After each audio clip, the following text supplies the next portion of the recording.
What's up, guys? Episode 13 of the Voice of Boise Show with my man, Dave Buckner, original founding member of Papa Roach. You guys know it, man. Thanks again for coming on, bro. Right on, dude. Glad to be here. I'm excited, man. Thanks for coming to the crib and chilling. Yeah, dude. We're in the chairs, man. I know, right? I was like, can we do a little bit more laid back? And you're like, yeah, no problem. Right. We're really laid back. This is great.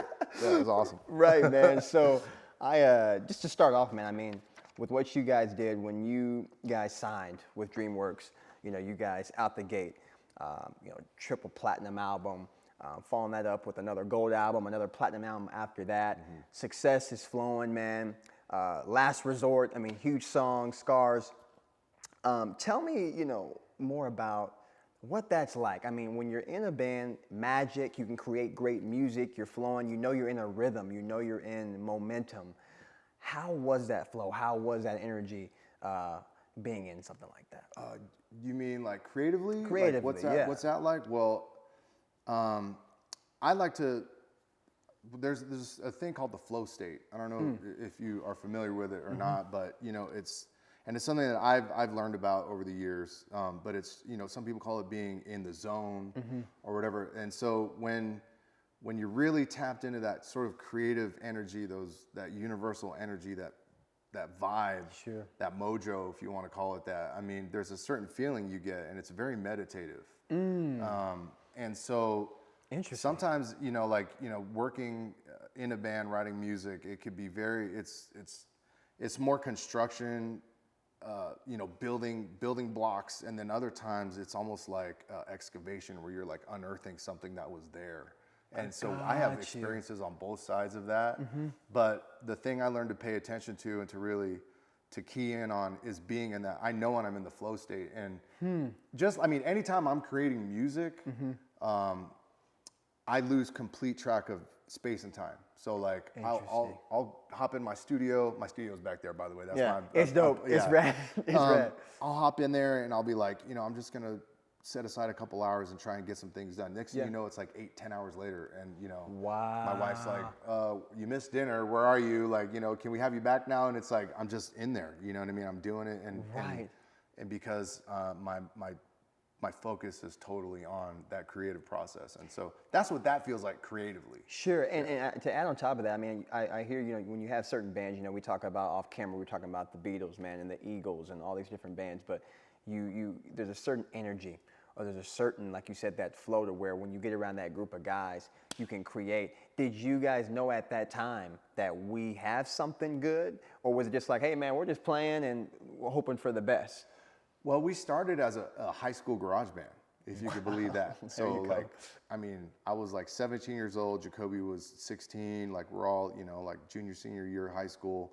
And we just pretty much got together just to make noise in the garage, you know what I mean? But it evolved fairly quickly, like within a couple years, like as we started, like even when we started, like we weren't that great at our instruments or didn't really know what we were doing that much, but something was happening and we were having a lot of fun doing it. And so we're like, let's just continue this forward and see where it can go. And then at a certain point it flipped to like, no, we could really do this. Like this could really be something. And then it became a matter of learning what it's going to take to make that happen. And we come from an era in music, it was much simpler time then. So like you're promoting a show, it's, you're going around town, you're putting up flyers, you're telling all your friends. Right. This is almost pre-internet. The internet was around, but not like how it is today. Right. And so the process was very much different. It was more an organic word of mouth, as much like, canvassing markets, like different towns. Totally. We started in our own hometown, and then we started working our way out to like the local area, like Sacramento. We started in Vacaville, California. Okay. But, pretty sooner than later, we were playing shows in Sacramento, San Jose, Bay Area, San Francisco, like North Bay Area, your Petalumas and whatever. And then we started going down to like Fresno, LA, this, that, and the other. Just that old school grassroots. Yes. Yeah. That's how it started for us. And that's, we got big in our own hometown first, and then we spiraled the energy out. You know what I mean? I love that. And I don't, like today, if you were to ask me like, if you were a kid, ask me like, what do I got to do today? I'm like, I don't know. I don't know what it takes to get 1 million, I don't know what it takes to go viral, because that's not the era I came up in. Sure. You know, I'm old school. You know, I might be like the very tail end of old school, but I'm still I'm in that mindset. You know what I mean? So totally. And I also want to ask you too, man, is that with what you guys, when you were achieving that level of success, man, I mean, out the gate with the triple platinum album, I mean, that's incredible. That's insane, kind of just so fast. So I'm sure there's great perks to success and great perks to having these things, but there also is sometimes that downside as well too. So how was that with that success coming so fast? Okay, hey, now we got a couple platinum albums, we got Grammy nominated stuff, we're everywhere, MTV, everybody knows us. How is that balance of that downside and that upside? I mean, I'm sure that has to be a lot. it was definitely, I mean, what we had was, I mean, there are other stories like us. I mean, like if you watch any like movie, you know, like whether it be like La Bamba or you know, Walk the Line about Johnny Cash, or Ray Charles, like the story's very similar. Right. You know what I mean? Like there's this common arc in all of it. You know what I mean? But I think where we, you know, like we always called ourselves a 7-year overnight success because it took us a lot of, you know, it took us like about 7 years to really get to that point where we were doing enough business independently that major labels had to take notice of us. Okay. Because it's almost like we were going to make it happen regardless. No matter what. No matter what. Okay. We're just like, this is what we want to do. We're going to do it. And, you know, the big business machine kind of took notice of it. And there was a zeitgeist of the kind of music that we were playing at the time, you know, the rap rock, you know, hybrid, you know, new metal, they called it, whatever. Like that was all kind of happening. It was like right place, right time, right attitude, right effort. Love that era, man. All of it was happening all at once. And so, excuse me, you know, it worked. Whatever it took, all the stars aligned. All the stars aligned, and it happened. And we had, you know, by the time we put out our first record, Infest, it was like, we called it the demon hell ride of success because we expected like that we would have maybe a little, we didn't expect to be successful. We hoped and wished and dreamed that we would, but we had no idea of what was coming, if that makes any sense. Like we had no idea it was going to be like that. And, you know, once it happened to us, you know, and we start hearing, you know, stories about like, you know, Kurt Cobain had always talked about how he kind of resented like his own success, and it was he got too big too fast, and it was unmanageable, uncontrollable, and those kind of sentiments that I would hear him express in interviews, like they started resonating with me. Like, oh, I get where he's coming from now. It's like it's a little bit too much at times. Really, I think, you know, it depended. Not everyone's arc is the same. Like ours was what it was. It was its thing, and so for some people that happens right away, and then it dies off, and then they're never to be heard from again. Right. Our band has been fortunate enough to have a 20+ year career. Wow. You know what I mean? But it did happen like that. It was like once our album dropped and they played our song on MTV, and it caught fire, and it was game on. Right. And we learned pretty quick how to take advantage of all the perks. I'll just put it that way. You know what I mean? We learned. It was a learning curve, but it was a very sharp learning curve. Right. I mean, like. We got acclimated very fast. You know what I mean? And we talked off camera, man, we talk about the timing with that era of music. And we were just talking about, you know, you guys and Three Doors Down and Linkin Park and all that. I mean, such an incredible time, such great music, Foo Fighters, all these bands. And I kind of want to go into musical influences, man, because before we were even filming, we got the Beatles back here. We got Billy Joel. He was showing me all of the Cars, and we had Lionel Richie. So for you, I mean, I know there had to be just multiple musical influences in your life going into this career. So kind of touch more on that. Like, were there some main influences, you know, like for me, it was the Beatles. Were there some main influences? For sure. Beatles is definitely one of them. There we go. There we go. Know what I mean? Led Zeppelin. Okay. Like I'm pretty much a self-taught drummer. I took lessons for maybe about a year. I played in school band for a short time in middle school, but my main education was sitting behind my, you know, beginner's drum kit that my mom and dad had bought me for Christmas for my 12th birthday. Wow. With a set of headphones and my Walkman, if any of you out there know what that is. Walkman, set of headphones, Led Zeppelin 4. Oh, you know what I mean? Gosh, Black Dog, rock and roll. John Bonham, that's it. Yeah. I mean, like I taught myself, you know, and then it was physical graffiti and houses, just playing the Led Zeppelin records. You know what I mean? Man. Because that was from the school I come from. There was 2 drummers. It's Neil Peart from Rush. From Rush, there you and go. John Bonham. Okay. And so either you're Peart or you're Bonham, and I was all the way Bonham. Like, that was it, So that's how I, and then just paying attention to like other music that I liked and gotten into. Like I was into some more independent bands like Fugazi and a lot of the alternative music that was on around the time, like Nirvana, Pearl Jam, Red Hot Chili Peppers, Nine Inch Nails. Gosh. Cypress Hill, even like Cypress Hill, Beastie Boys is an influence on me. Come on, man. They don't even have, they have, they don't have a drummer. Like they play to, right. to loops and samples. They and can stuff, yell but, though.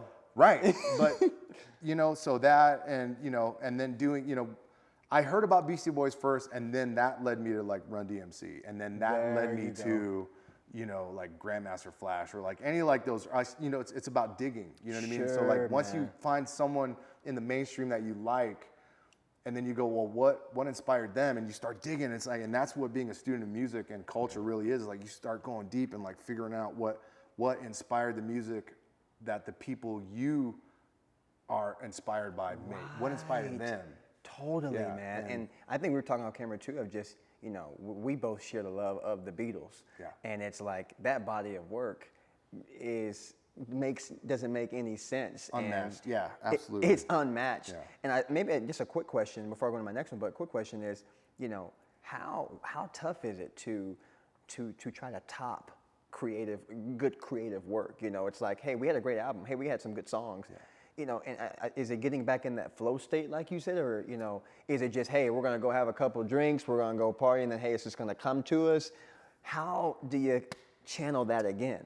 Well, I can't speak for everybody because everyone's different. Every artist, every creative is different. But for us, the way that we would top, whatever it is that and like, fair enough, like Last Resort is easily like the biggest song I've ever done, right? Yeah. And it's what has been floating our career, but we have had a career. I've had a career. Yeah. Even though I'm not in the band anymore, like that the music that I created during my time in the band is still, it has carried me and sustained me, like to this day.